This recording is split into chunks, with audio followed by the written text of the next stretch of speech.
Shortly after 9/11, the CIA launched Project Prophecy. Its mission was to detect imminent threats to the United States from terrorists, hostile nations, and from weaknesses lurking inside our economy.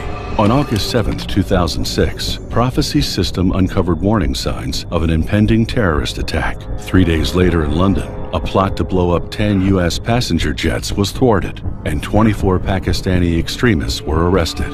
In 2007, Prophecy spotted a fast-approaching crash in our real estate and stock markets. Intelligence community officials presented their findings to the Treasury, who ignored the warnings.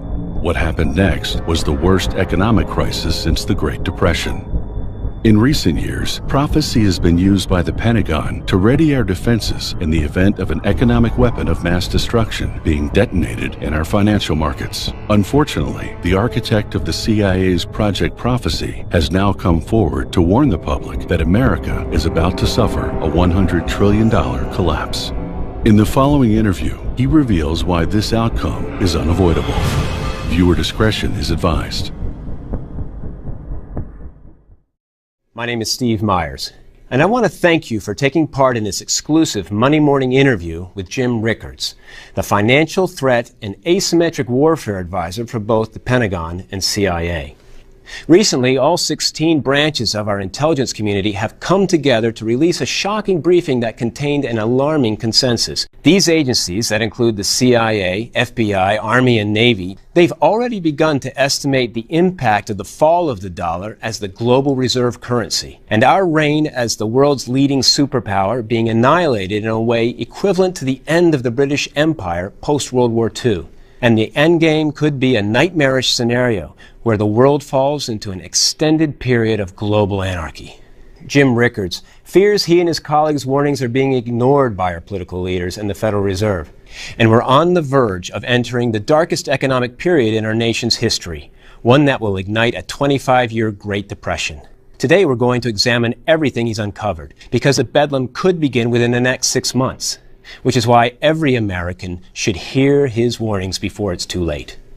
Jim Rickards, thank you for joining us. It's my pleasure, Steve. Glad to be with you. In the early 80s, you were a member of the team that helped negotiate an end to the Iran hostage crisis. In the late 90s, when it was discovered that the Wall Street firm Long-Term Capital Management was about to cause a total collapse of the financial markets, the Federal Reserve had to turn to you in order to stop this catastrophe from plunging America into a recession. And then, after 9/11, you were tasked by the CIA with investigating potential insider trading that took place prior to the terrorist attacks. That's exactly right. The problem was the CIA didn't have any capital markets expertise, and why should they? Prior to the beginning of globalization, capital markets weren't really part of the battle space. So the CIA engaged in some outreach. They recruited certain people, myself included, to bring the Wall Street expertise to the agency. This led to something called Project Prophecy. So what the CIA said, well, if there's going to be another spectacular attack, using price signals to determine the actions of participants in the market, whether it be terrorists or strategic rivals of the United States, could you spot it? Could you get the information and actually break up the plot and save American lives? This system you built with Project Prophecy actually predicted a terrorist attack that was thwarted in 2006. On August 7, 2006, I got an email from my partner. She said, Jim, we got a bright red signal on American Airlines. So she said, looks like a possible terrorist attack. We documented that. I was up at 2 o'clock in the morning in my study watching CNN, and all of a sudden MI5 and New Scotland Yard emerged to break up this terrorist attack. They were arresting suspects, removing files. So this showed that the system worked. It's not just good for predicting terrorist attacks, but also strategic attacks by rivals and enemies of the United States. For years now, you've been helping the Pentagon and CIA prepare for a rise in asymmetric warfare and financial threats. Because today there are immense fears we'll be struck by, as you've described it before, a financial Pearl Harbor. There's now concern in different branches of the U.S. government. Historically in Washington, the Treasury and the Fed take care of the dollar. The Pentagon and the intelligence community take care of other threats. But what happens when the dollar is the threat? Americans generally know that the Fed has increased the money supply by $3.1 trillion. We have $17.5 trillion of debt. We have $127 trillion of unfunded liabilities. What are those? Medicare, Medicaid, Social Security, student loans, Fannie Mae, Freddie Mac, FHA, You go through the whole list, and it goes on and on and on. There's no way to pay it.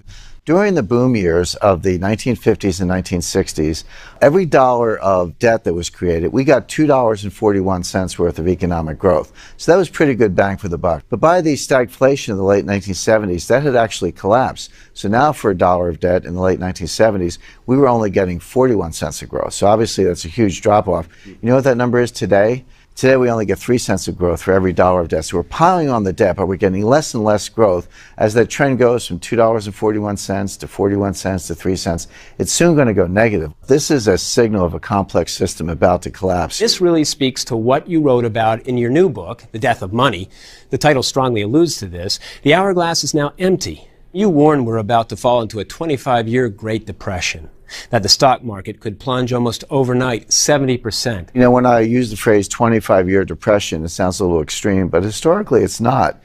We had a 30-year depression in the United States from about 1870 to 1900. Economists actually call it the Long Depression.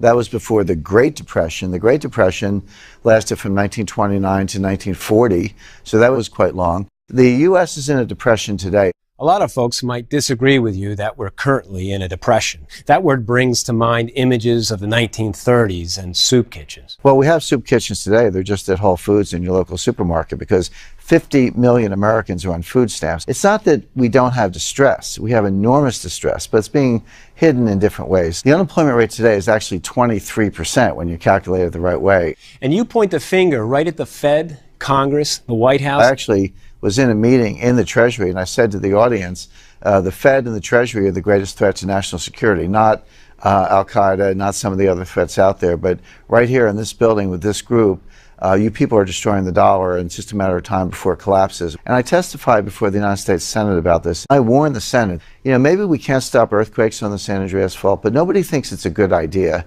to send the Army Corps of Engineers out there and make the San Andreas Fault bigger. But by money printing and credit creation and reckless monetary policy by the Fed, we're making the San Andreas Fault bigger every day. And when you make a complex system bigger, the risk doesn't go up a little bit, it goes up exponentially.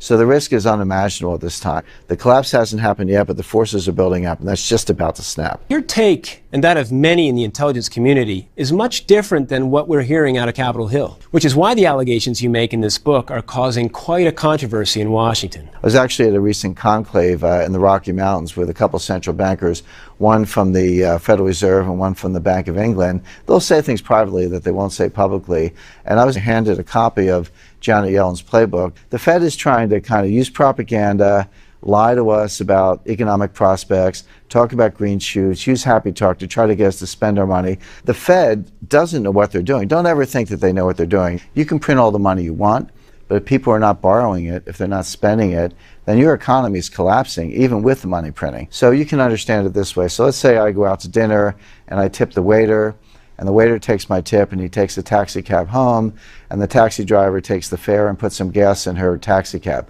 Well, in that example, my dollar had velocity of 3. $1 supported $3 of goods and services, the tip, the taxi ride, and the gasoline. But what if I don't feel great and I stay home and watch television, I don't spend any money? Well, that money now has velocity of 0. I leave my money in the bank, but I don't spend it. Let's look at what's actually happening with the velocity of money. It's plunging. It's going down very rapidly. But compare this decline in velocity today to what we saw leading up to the Great Depression. Now, in the depths of the Great Depression, velocity was even lower. But if you compare what's going on today to what happened in the late 1920s, just prior to the Great Depression, there's a very striking resemblance. So it doesn't matter how much money the Fed prints. The Fed is trying desperately to bend the curve. Think of it as an airplane that's coming in for a nosedive. It's crashing, getting close to the ground. The Fed's trying to grab the joystick and pull the plane up out of the nosedive and get it back in the air. But unfortunately, it's not working. We're heading for a crash. We've just covered a lot of these startling numbers, these signals of this coming Great Depression. Let me see if I can quickly put it all together. Nobody denies that we have a debt crisis in this country. But you're saying we can no longer grow our debt without causing our economy to aggressively slow down. We're barely above water now. So that's signal number 1. Signal number 2 is this dangerous slowdown in our velocity of money. It's already plummeting to levels not witnessed since the Great Depression in the 1930s. Are there any other signals the intelligence community is monitoring that suggest this collapse is right around the corner? There are, Steve. There are a lot of signals out there, and they're very, very troubling. One of the ones I'm watching closely, and I know people in the intelligence community focus on also because it covers so much ground. It's called the misery index. The misery index is you take the unemployment rate and you take the inflation rate and add them together and then just sort of chart that. You look at the misery index today compared to the period of stagflation in the late 1970s and early 80s that Americans remember so well, it's actually worse. This can lead to social instability. Take this back to the Great Depression. The misery index in the Great Depression was at 27, but today it's at 32.89. Believe it or not, it's worse today than it was during the Great Depression. What happens as the depression worsens? Businesses can't pay their debts. The bad losses fall on the banks ultimately fail. That's happened before. The Fed's there to bail out the banks. What happens when the Fed itself is in jeopardy? Based on these signals you've been tracking, the Federal Reserve is going to fail? The Federal Reserve actually in some ways already has failed. I spoke to a member of the Board of Governors of the Federal Reserve, and I said, I think the Fed's insolvent on a mark-to-market basis, and this governor first resisted, said, no, we're not. But I pressed her a little bit harder, and she said, well, maybe. And then I just looked at her, and she said, well, we are, but it doesn't matter. In other words, here's a governor of the Federal Reserve admitting to me privately that the Federal Reserve is insolvent, but said, it doesn't matter because central banks don't need capital. Well, I'm going to suggest that central banks do need capital. Look at this chart. What it shows you is that the Fed has increased its capital. It's currently about $56 billion. That sounds good. You say, gee, $56 billion is a lot of money. That's a pretty good capital base.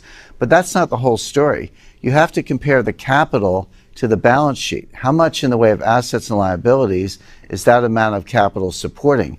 When you look at that, it's a much scarier picture because the actual liabilities, or debt, if you will, in the Fed's books are $4.3 trillion. So you've got $4.3 trillion sitting on this little skinny capital base of $56 billion. That's very unstable. Prior to 2008, the leverage was about 22 to 1, meaning they had $22 of debt on their books for every $1 of capital. Today, that leverage is 77 to 1. So yes, the capital has increased, but the debt and the liabilities have increased much more. Your warnings haven't gone completely ignored. In the budget he presented this year, Senator Rand Paul cited your work and how we've driven our economy to the edge of a Roman Empire-like collapse. In fact, we have footage of Senator Paul instructing Americans to listen to your warnings. Jim Rickards, author of Currency Wars, notes, the Fed is insolvent on a mark-to-market basis. The Fed has wiped out its capital on a mark-to-market basis. Of course, the Fed carries these notes on its balance sheet at cost and does not mark them down to market. But if they did, they would be broke. First of all, I give Senator Rand Paul a lot of credit. He's one of the people who understands the dangers here. But the problem is not limited to the Fed. It's infecting the private banking system as well. There's about $60 trillion of debt on the balance sheets of our banking system. For a long time, debt in the banks grew at about 2 times the rate of growth in the economy. But lately, this has exploded. Today, it's up to 30 to 1. In other words, for every dollar of economic growth, there's $30 of credit being created by the banking system. The whole thing's unstable. I can give you a very good example of this, and this actually comes from physics. If you had, let's say, a 35-pound block of uranium shaped like a cube, it would actually be fairly harmless. It's what we call subcritical. It's radioactive, but it's kind of tame. But now imagine you engineer it. You take that 35-pound block, you take one piece and shape it into something about the size of a grapefruit. Take another piece, shape it into something like a bat. Put the ball and the bat in a tube and fire them together with high explosives. That sets off a nuclear detonation. That destroys a city. The way it's been shaped and configured is what takes it from what we call subcritical to supercritical. Jim, are you seeing any signs that our stock market has reached a supercritical state? Well, unfortunately, yes, we're seeing a lot of signs of this.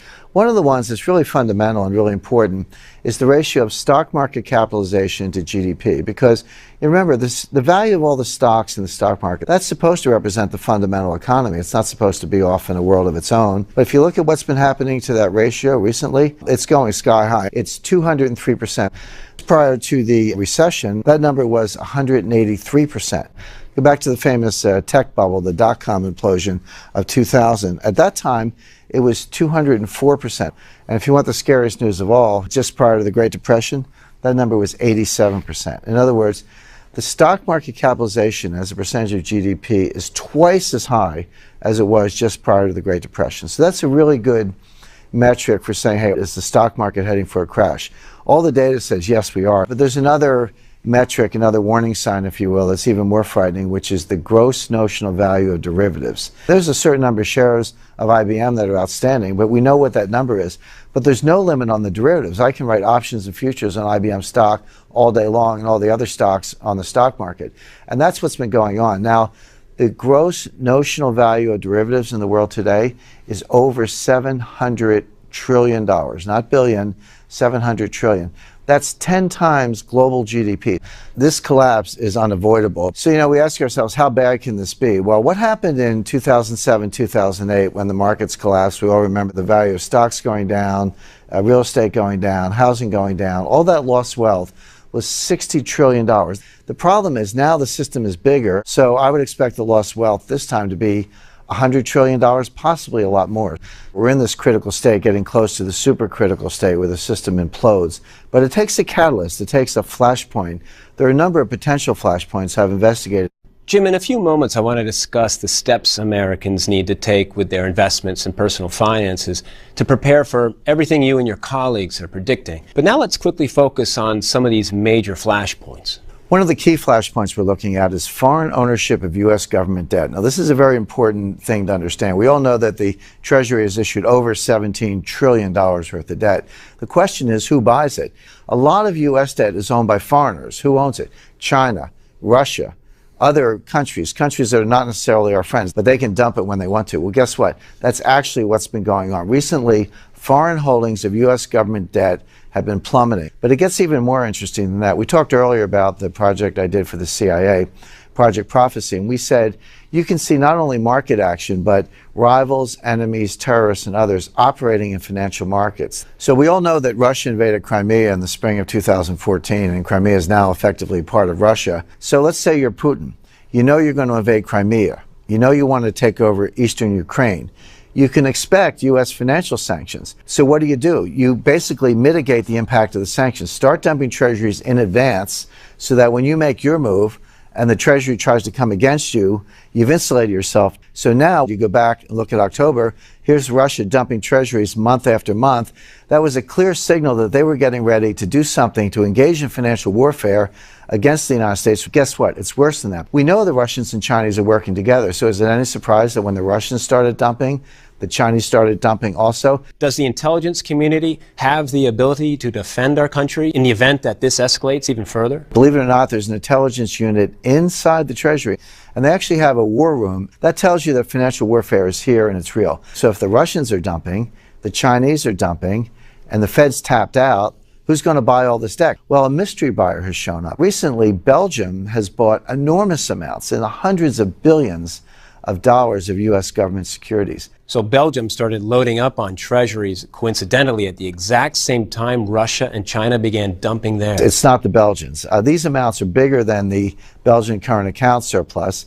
These are not Belgian dentists who are buying these things. Belgium is a front. Could it be the Fed itself? That's the point. Maybe the public doesn't know who the mystery buyer is, but the national security community does. Now, the Treasury, operating through this war room, and the Fed mystery buyer in Belgium, for now, have managed to prop up the Treasury market. It hasn't collapsed yet, but they're not going to be able to keep pulling these rabbits out of a hat. There's a limit. This should be very scary because if the Fed's tapped out, we talked earlier about how the Fed's leveraged 77 to 1.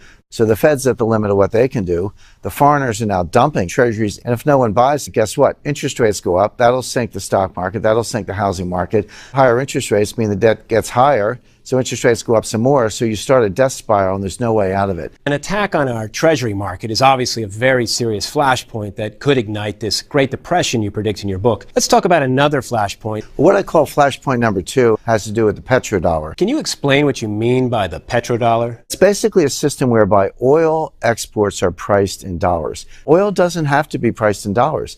It could be priced in euros, Japanese yen, Swiss francs, gold. It could be priced in a lot of things, but in fact, the whole global oil market is priced in dollars. And I was actually very close to the birth of the petrodollar system. My first visit to the White House on official business was in 1974 with a small group, about 5 of us. We met with Helmut Sonnenfeld, who was the Deputy National Security Advisor at the time. He was the number 2 to Henry Kissinger. This was at a time, you have to remember, at the beginning of the 70s, oil was $2 a barrel. At the end of the 70s, oil was $12 a barrel. So this was an oil shock. The price of oil was skyrocketing. Inflation was getting out of control. There were gas lines. Certainly a certain generation of Americans remember this very well. Well, we were in the White House talking about what to do about this. And one of the scenarios we discussed was the U.S. military would invade Saudi Arabia. We would secure the oil fields, create a military perimeter around the oil fields. We would pump the oil and set it at a price that was favorable to us. Now, we would give the money to the Saudis. We didn't want to steal their money. We didn't want to steal their oil. We just wanted to set the price. Now, fortunately, that plan was not carried out, but it shows you how desperate things were at the time. But what did happen? Why did we not invade Saudi Arabia? Well, the answer is Kissinger and the Saudis worked out a deal. And the Saudis said, okay, we'll price oil in dollars. So that secures the role of the dollar as the global reserve currency. But there was a quid pro quo. We agreed to guarantee the continuation of the House of Saud, the royal family of Saudi Arabia, and by extension, the national security of Saudi Arabia, because they're a relatively weak military power, and it's a bad neighborhood. A lot of enemies in the region, starting with Iran and others. So a question would be, obviously, did this petrodollar deal work? And it absolutely did work. Once it kicked in, the dollar roared. This was the period, sometimes people call it the king dollar period, the strong dollar period. This was after Volcker and Reagan in the 1980s. But this only continued up to a certain period of time, up until around 2000, and then since then the dollar's been in a decline. So what could cause the fall of the petrodollar? Well, we're seeing it in real time. Think of the petrodollar, or the dollar's role as a global reserve currency. Think of it as a three-legged stool. So here's the stool, and it's got three legs. As long as the legs are standing, the foundation is firm, and the dollar will remain as a global reserve currency. But one by one, those legs are being pulled out. What are the legs? Well, the first one is Saudi Arabia. That was where the petrodollar deal began. Our side of the deal was we would guarantee the national security of Saudi Arabia. But lately, going back to December 2013, President Obama stabbed the Saudis in the back by anointing Iran as the regional hegemonic power. The president has been withdrawing American power from around the world, and his view is, we'll leave a friendly cop on the beat. Every sort of bad neighborhood around the world will have a cop on the beat. The president's decided that Iran is going to be the cop on the beat in the Middle East. They're going to be the heavyweight regional power. Where does that leave Saudi Arabia? Out in the cold. So now Saudi Arabia is saying, wait a second, you've undermined our national security. You've reneged on your side of the petrodollar deal. Why should we hold up our end? Maybe we'll start pricing oil in gold or euros or maybe Chinese yuan, because now increasingly Saudi Arabia is selling more and more oil to China. So the first leg of the stool has been pulled out. The Saudis are going to back away from the petrodollar because we're no longer guaranteeing their security, because we're playing footsie with Iran. Second leg of the stool is Russia. Now, Russia is not a member of OPEC, but they are the world's largest oil exporter, one of the world's largest energy exporters, actually bigger than Saudi Arabia. So even though they're not a member of OPEC, they also price oil in dollars. So they've signed on to the petrodollar deal in their own way. But we're now engaged in financial warfare. Russia's ready to fight back. And this is not, classified information. This is being said publicly. Andrei Kostin, president and chairman of Russian Vnestorg Bank, VTB Bank, it's one of the largest banks in Russia, he recently said, it's time to change the entire international financial system that considers the dollar the key reserve currency. The world has changed. There's another member of the Russian parliament. He said, the dollar is evil. We will sell rubles to consumers of our oil and gas, and later we'll exchange the rubles for gold. If they don't like this, let them not do it. Let them freeze to death. So two of the legs of the stool, Saudi Arabia and Russia, have already been pulled out. The third leg is China, and that leg is coming out too.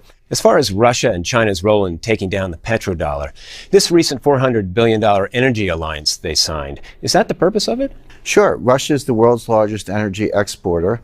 China is the fastest growing economy in the world. They need energy. So this is a natural partnership between the two.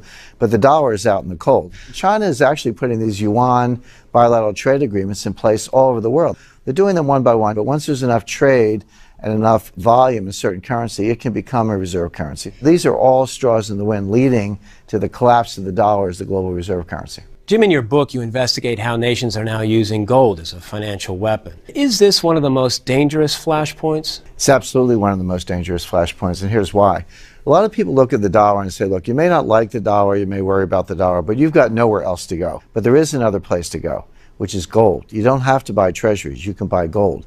And countries are actually doing that. So this is basically a global rebalancing of gold reserves. This is one of the things that the intelligence community is watching most closely, and China is our number one case. Here's why. China has acquired more than 3,000 tons in the past 4 years. Now, they lie about this. They officially say they have 1,054 tons. The reason is China is using their own military and their own intelligence assets to acquire some of this gold in stealth. I recently ran into a senior officer of one of the major secure logistics firms in the world. Secure logistics, that means these are people who operate vaults and armored cars. So they handle the physical metal. They're not central banks, they're not government agencies. These are like Brinks and G4S and Viamat. These are the big players in this field. One of these officials said he recently brought gold into China at the head of an armored column of the People's Liberation Army. In other words, he was in an armored car and they had armored personnel vehicles bringing gold into China. I guarantee that did not show up in the official Hong Kong import figures. Now, why is China doing this? A lot of people speculate that they want to launch their own gold-backed reserve currency. So take the Chinese yuan, back it with gold, make it a global reserve currency. That's extremely unlikely. That's not what China's doing. What they are trying to do is hedge against the collapse of the dollar. China can't prevent that from happening. What they can do is build up their gold reserves. This is known to the intelligence community. This is not publicly revealed. What if it were publicly revealed? Here's what global gold reserves would look like if the amount that China owns were actually suddenly revealed. This is a dagger aimed at the heart of the dollar. Jim, so far all of these flashpoints have involved China. Isn't this an economic suicide mission to attack America? There's something else here, another flashpoint that could melt down the global financial system. What if the U.S. doesn't bring the entire pyramid crashing down? What if it's China? Well, it could very well be. They have a highly leveraged banking system, but the banking system is just the beginning. There's also something called a shadow banking system. This is now a $7.5 trillion industry, and it's up 4,067% since 2005. This term shadow banking, it's starting to get play in the press. How would you explain it? If you put your money in the bank in China, it's just like the United States. They pay you nothing, zero or maybe, 1/4, 1%, something pathetically small. But they're offering these wealth management products that pay 5, 6, 7%. Well, what are they? Well, they take the money and they buy mortgages on worthless assets, inflated assets, and bubble assets that are going to crash. Before the crash in the United States, before 2008, new construction as a percentage of GDP growth, that was about 16%. 16% is a pretty big slug. But look at China. In each of the last 3 years, construction has been 50% of GDP growth. They're building white elephants, they're building trophy projects, they're building ghost cities. I've been to China. I was with the Communist Party officials and provincial officials. They were trying to get me to bring some businesses in. I went to one place near Nanjing. They weren't building 7 buildings, they were building 7 cities. Every city had a whole cluster of skyscrapers, luxury hotels, athletic facilities, housing facilities, high-end shopping, metro stops, highway access, and an airport to service all 7 of these cities. This construction was going on as far as the eye can see. It was all empty, all of it. Now here's the point. In the U.S. before the crash, it took about 4.3 years of income to buy the typical house. In China, it takes 18 years of income. Well, if they're building apartments and co-ops and condos and people can't afford them, the price is going to collapse. One of the senior banking officials in China said, this is a Ponzi scheme. Those are his words, not my words. I happen to agree. But we all know what happens to Ponzi schemes. Eventually, you run out of suckers and they collapse. Once you have enough collapses, there's going to be a run on the bank.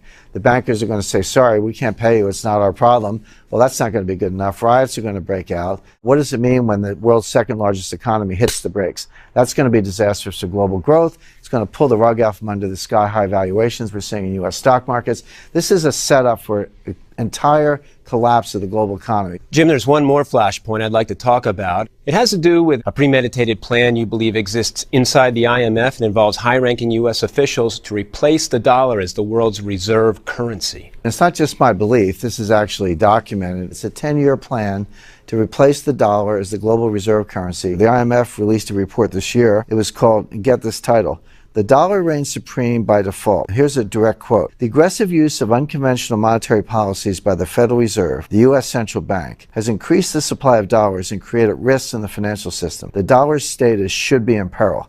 Reserve is nothing more than a savings account for a country. That's the amount of money they've saved.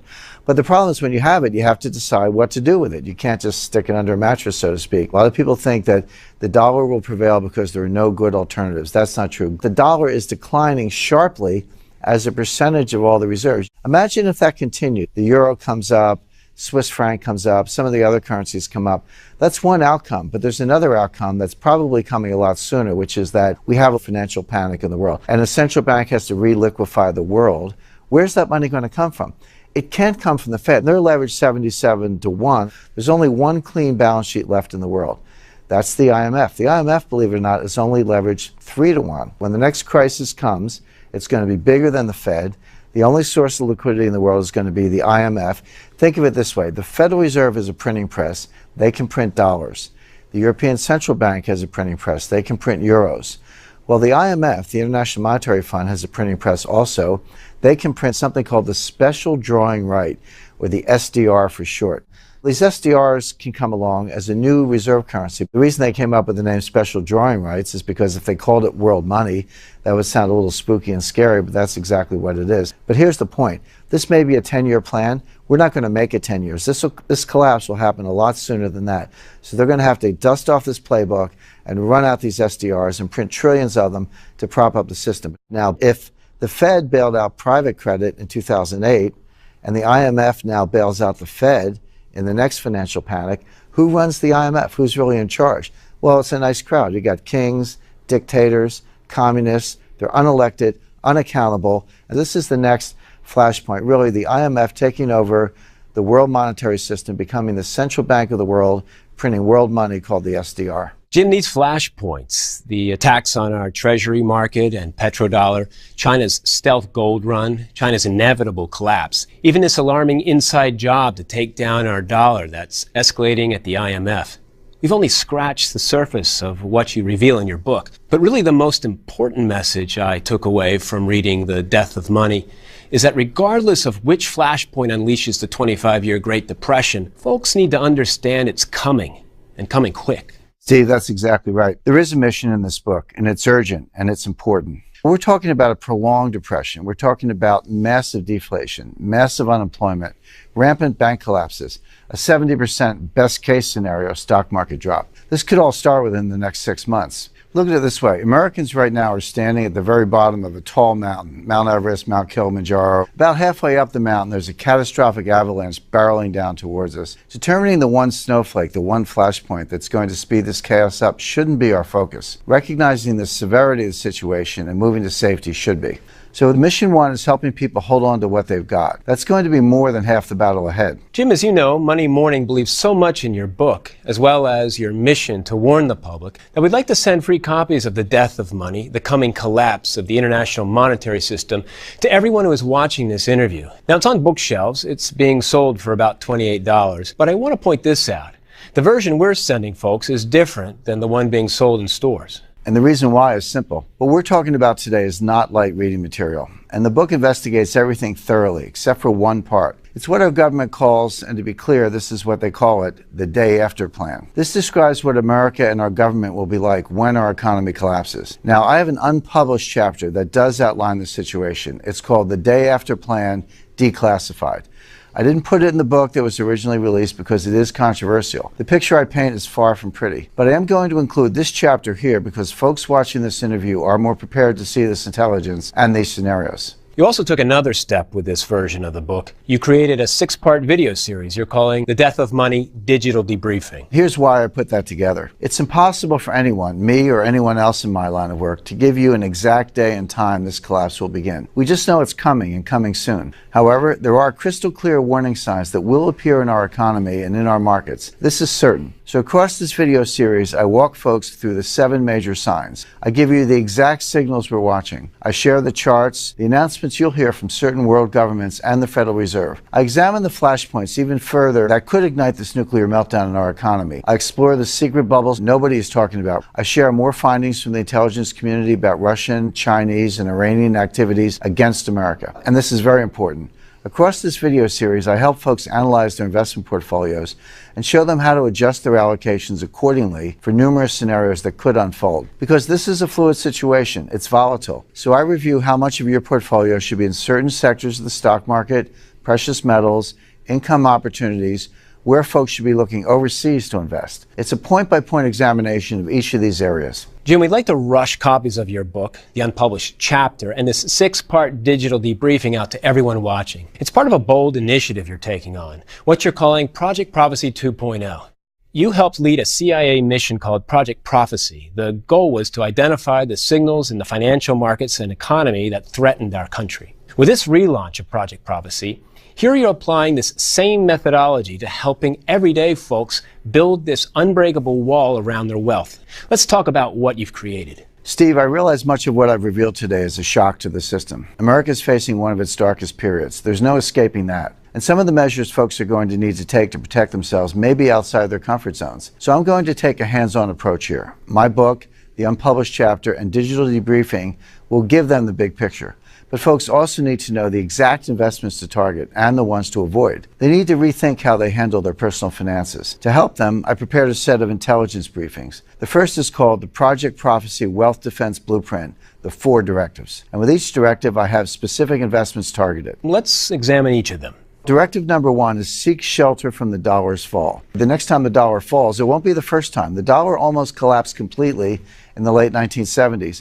Between 1977 and 1981, a 5-year period, cumulative inflation was 50%. If you had insurance, annuities, any kind of fixed income, retirement income, savings in the bank, you lost half your wealth in a very short period of time. What we're talking about now could be a 70 or 80% collapse, maybe even more. The best way to handle the dollar's fall, and this is what I focus on in the briefing, is to invest in the euro. What people have to understand, the euro is not an economic project, it's a political project. And if the political will is there, directed from Germany, the euro is going to hang together. We have a chart actually showing the euro's rise against the dollar. So just imagine all the talk about the collapse of the euro, and yet the euro is actually getting stronger. And by the way, everyone knows that the United States has 8,000 tons of gold. Well, Europe has 10,000 tons of gold. Europe is the largest gold holder in the world, so they actually have the gold to back up the euro. Now, you don't have to open a foreign bank account to invest in the euro. In this Project Prophecy Wealth Defense Blueprint, I'm recommending a specific fund that rises twofold as the dollar falls against the euro. This is a very strong defense play because you are getting twice the return from both the dollar's fall and the euro's rise. So walk us through the second directive in this briefing. Always have an insurance plan for a market collapse. The stock market's going to fall 70%. Now, does that mean you shouldn't hold stocks? Folks should make that decision for themselves, but there are ways to use the market itself as a safety net. I'm recommending we target the sector that will experience the most severe consequences of this collapse. The financial sector, the companies that are holding all these toxic derivatives. These are going to fall harder and faster than anything else. So I examine a specific fund in this briefing that is heavily weighted against the financial sector. It rises 3% for every 1% the financial sector pulls back. So 25% pullback, that's a 75% return from this fund. If it falls 70%, now you're looking at a 210% return. What this fund allows you to do is use a small amount of capital to multiply your protection against a market crash. It's excellent insurance. So take us through the third directive. Directive number 3 is a common sense idea. Invest in what people can't live without. When America experiences this worst case scenario we are predicting in the intelligence community, people won't stop needing food. They won't stop using energy. They won't stop using essential goods and services. This is where folks should be looking now. So in the briefing, I'm recommending water investments because you can't live without water. And we're already seeing water investments begin to take off. This sector has been surging since 2009. It's up about 200%. I'm targeting a water processing company that operates 47,000 miles of water pipelines across 16 states and 1,500 communities. Now, this is a sleeping giant income play. This water processor's dividend has grown every year. It's up 55% already, and income is something we can't live without either. And besides water, the briefing also focuses on a company that provides emergency medical supplies, because that's also a necessity. Jim, you have one more directive in this briefing. Warren Buffett's secret weapon. Target companies who control hard assets. You know, Warren Buffett has this reputation as the avuncular oracle of Omaha, the stock market investor's best friend. But I say when it comes to billionaires, don't listen to what they say, watch what they do. Warren Buffett's recent acquisitions have been very revealing. A few years ago, he bought the Burlington Northern Santa Fe Railroad. He bought the whole railroad. He actually took it private. Well, what is a railroad?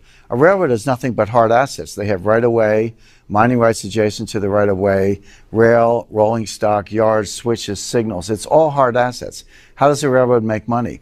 It moves hard assets in the form of freight, coal, wheat, corn, steel, cattle, etc. So a railroad is the ultimate hard asset play. It's hard assets, making money, moving hard assets. What was Warren Buffett's next big acquisition? He bought oil and natural gas resources, another hard asset. And by the way, he can move his oil on his own railroad. He doesn't need the Keystone Pipeline. When you line up 100 tanker cars on a railroad, that's a pipeline on wheels. So Warren Buffett is a guy who's dumping paper money, getting hard assets in the form of railroads, oil, natural gas. If it's good enough for Warren Buffett, it's good enough for everyday Americans. This is the most important of the directives. So I have the top 6 companies who have built these hard asset escape plans into their business models. Now, the second intelligence briefing you've created, it's called the Project Prophecy Watch List, 30 stocks that will soon collapse. Take us through this. Steve, during the original Project Prophecy for the CIA, we built a tracking system, a watch list of the 400 stocks most likely to signal a coming attack on America. But in the years that followed, we kept modifying its capabilities so it could identify the companies that were in danger of collapsing. This intelligence briefing reveals the 30 stocks that are now at the top of that list. Now, when folks see these stocks, it may shock them. These aren't microcaps or small caps because they don't have the capability to do widespread damage. These are 30 of the most widely held stocks in the retirement accounts and 401ks of everyday Americans. Most are large blue chips. That means everybody watching today is probably holding 1, 2, or more of them, and they are vulnerable to complete annihilation. Now, inside this list of 30, I've singled out the 10 that are currently at a red alert status. This means that if you are holding them today, you need to not be holding them tomorrow because the clock is running out on them. They are already at risk of failure before the worst of what's coming appears. Now let's talk about the final intelligence briefing you've created, the Project Prophecy Hard Assets and Personal Finance Playbook. I'm advocating people, if they aren't already and they have the means to do so, to start exploring adding hard assets to their overall portfolio. This intelligence briefing covers them all, from land, including farmland, to certain antiquities and art that holds value, as well as physical currencies and precious metals. I'd like to focus on one precious metal in particular, gold. Now, in the book, you reveal how China has successfully manipulated gold's price to keep it low while they stockpile it in their reserves. But you're bullish on it moving forward. However, you do write that people may be taking a dangerous approach to gold investing. It's become fashionable in recent years to invest in gold ETFs. The GLD ticker is the headliner. The logic on the surface makes sense. You can secure gold without having to acquire it physically and store it. You can even, theoretically, at least they tell you, you can cash in your ETF shares for physical gold if you so choose in the future. This is the problem. That's not true. The everyday American does not have that ability. Here's how to think about the gold market. Imagine it's a pyramid, but it's inverted. The point is down at the bottom and the wide base is at the top. There's a little tiny bit of physical gold at the bottom. On top, you have all these forms of paper gold. What are they? Gold leasing, unallocated gold forwards, gold futures, gold options, gold ETFs. These are all what I call paper gold. They give you contractual rights, but there's no assurance you'll ever get your hands on physical gold. Now, what's happening is this whole pyramid is getting larger and larger, but the amount of physical gold, the floating supply, is disappearing. When gold moves from the GLD warehouse to the Chinese warehouses in Shanghai, which it is, it's been moving from west to east in very large quantities. Once it goes to Shanghai, it's no longer part of the floating supply. That gold's never going to see the light of day, at least not for several hundred years. So the total supply may be unchanged, but the floating supply is dropping. That means this little brick at the bottom of the pyramid is getting smaller and smaller.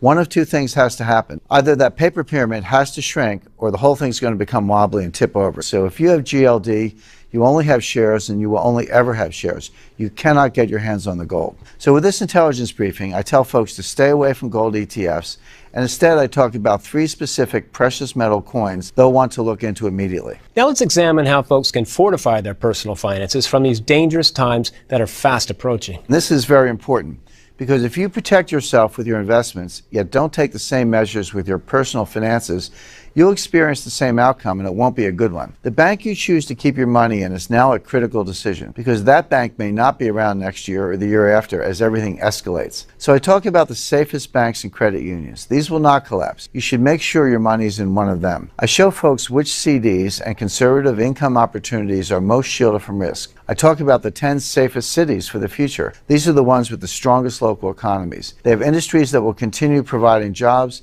Their crime rates are low now, and they have the best chance of staying that way, even in the darkest times. Retirees should be looking near these areas. Plus, I also examine which careers will be the safest, because real unemployment and underemployment is already an epidemic, but it's going to get much worse. Jim Rickards, what you revealed today in this interview is nothing short of a wake-up call. Thank you for joining us. It's my pleasure, Steve. Today, Jim Rickards stepped forward to warn you about a coming catastrophe the intelligence community fears is at our doorstep. But as you saw, he's also working to help everyday folks across the country prepare for it. And we at Money Morning want to do our part as well. That's why we'd like to send you a free copy of everything Jim has prepared, what he's calling the Project Prophecy 2.0 Action Plan. It includes his New York Times best-selling book, The Death of Money, The Coming Collapse of the International Monetary System, as well as the controversial unpublished chapter, The Day After Plan, Declassified. Plus, the 6-part video series, The Death of Money, Digital Debriefing. These pieces will help you understand the coming crisis. And then you'll receive the resources you need to stay safe from it. With Jim's Project Prophecy Wealth Defense Blueprint, he'll reveal 10 investments in foreign currencies, international stocks, and American companies that will protect you. Then, with the Project Prophecy watch list, he'll alert you to the 30 stocks that are most in danger of collapsing. And finally, with his Project Prophecy Hard Assets and Personal Finance Playbook, you'll receive a specific plan and specific strategies for adding hard assets to your portfolio. And you'll be given an easy-to-follow checklist that will walk you through the measures you can implement immediately to strengthen your personal finances. There's a button below this video where you can learn how to claim his Project Prophecy 2.0 action plan for free. And I strongly suggest you do so, because if Jim and his colleagues at the Pentagon, CIA, and across the entire intelligence community are right, there isn't much time left to protect yourself. I want to thank you for joining us today. I'm Steve Myers. Stay safe.